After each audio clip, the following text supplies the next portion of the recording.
सरकार से पूछना चाहता हूं कि राज्य सरकार ने एक भी पत्र या एक भी बार या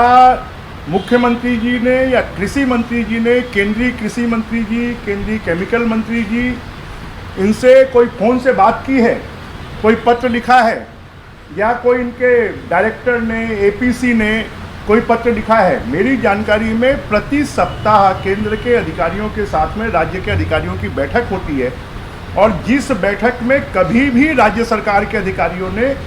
खाद की कमी के बारे में कोई चर्चा नहीं की है। केंद्र सरकार के अधिकारियों से मेरी बात हुई है, राज्य सरकार के अधिकारियों से भी मेरी बात हुई है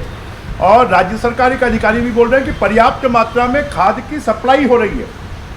परंतु जो इनका ये सरकार है, ये लचर है, ये पंगु है, इनकी व्यवस्था पूरी तरह से समाप्त हो गई है और इनके गोडाउन में खाद भरी हुई है परंतु सोसाइटियों में खाद नहीं पहुंच रही है। और उसका मुख्य कारण है कि जो निजी खाद विक्रेता हैं, उनकी खाद ब्लैक मार्केट में ऊंचे रेट में किसान खरीदने के लिए मजबूर हो। किसानों का शोषण करने वाली कोई सरकार है और खाद की कृत्रिम कमी कोई पैदा करने वाली सरकार है, तो ये छत्तीसगढ़ की कांग्रेस की भूपेश बघेल की सरकार है। मेरी जानकारी में पिछले वर्ष इस समय तक जितनी यूरिया की सप्लाई हुई थी उससे ज़्यादा सप्लाई हुई है, डीएपी की जितनी सप्लाई हुई थी उससे ज़्यादा सप्लाई हुई है। आज भी राज्य सरकार के गोडाउनों में 3 लाख टन से ज़्यादा खाद स्टॉक में है, परंतु वो सोसाइटियों में नहीं पहुंच रही है और राज्य सरकार बार बार अपनी जिम्मेदारियों को निभाने की बजाय केंद्र सरकार पर आरोप लगाना, ये सरकार का एक शकल बन। देखिए, मुख्यमंत्री श्री भूपेश बघेल जी, राज्य के कृषि मंत्री श्री प्रवीण चौबे जी ने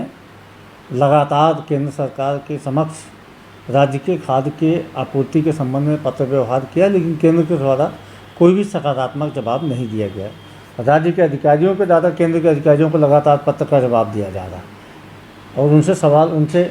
मांग दोहराई जा रही, लेकिन कोई भी सकारात्मक जवाब नहीं आया। हम भारतीय जनता पार्टी और श्री बृजमोहन अग्रवाल से पूछते हैं कि यहाँ से 9 सांसद गए हैं, यहाँ से भारतीय जनता पार्टी के राष्ट्रीय नेता भी हैं, केंद्रीय मंत्री भी हैं, उन लोगों ने छत्तीसगढ़ को खाद्य आपूर्ति के संबंध में अभी तक कितनी बार पत्राचार किया, कितनी बार जवाब दिया? इसका जवाब भारतीय जनता पार्टी को, छत्तीसगढ़ की जनता को देना चाहिए।